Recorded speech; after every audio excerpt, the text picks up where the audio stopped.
What does it mean to have a good conversation?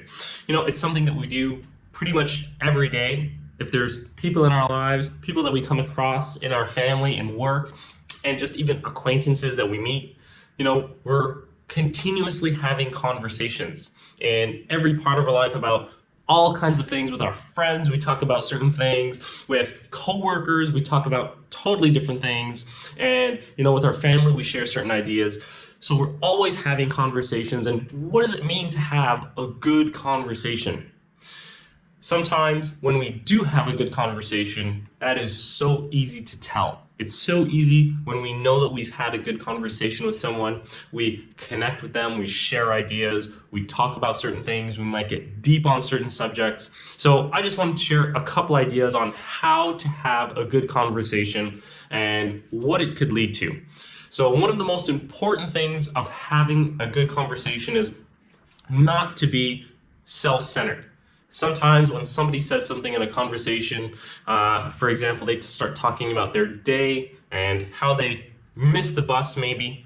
They start talking about how they missed the bus. And in our mind, we automatically start thinking about that time when we missed the bus and what it was like when that happened to us.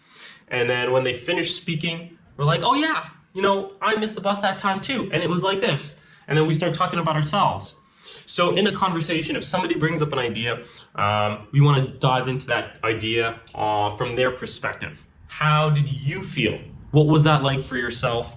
And how did that play out? And we want to just ask them questions about their day, their situation, and how that impacted them. Keep it reserved on our end on what it was like when we had that, and try to take over the conversation with our idea. Another good tip for an excellent conversation, and making one important thing, is to try to make that person feel special, important, and listened to.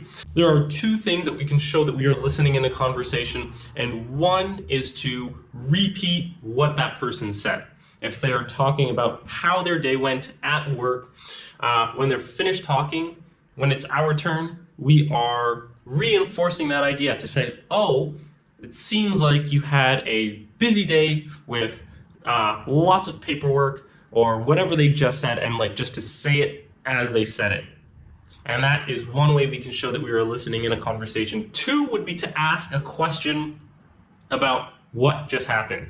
Ask a question, dive deeper, and that way that person feels listened to, they feel appreciated, they're gonna share more, they're gonna be more honest about themselves, they're gonna share things that they probably wouldn't, and it'll get a bit deeper, and then that will allow for a better connection in that conversation, talking about feelings, talking about how they really feel, and the deep things in their life. And something else important about a conversation, good conversation, is that it can lead to other things. When we get to know people on a deep personal level, they can lead to other things, other opportunities, and a few things that people automatically love talking about in their life are their jobs, their careers, family, and their hobbies. These are three topics that we can pretty much always count on that someone would love to talk about. So if you're stuck on a conversation idea, talk about one of those three things from yourself, opening up yourself, and then diving into and asking questions about the other person, about how those things play in their life. So those are some conversation ideas. I'd love to hear some comments, some feedback of what you think about conversations, how to have a good conversation, why it's important, because we only do it every day with people in our lives, and it's something that happens so often.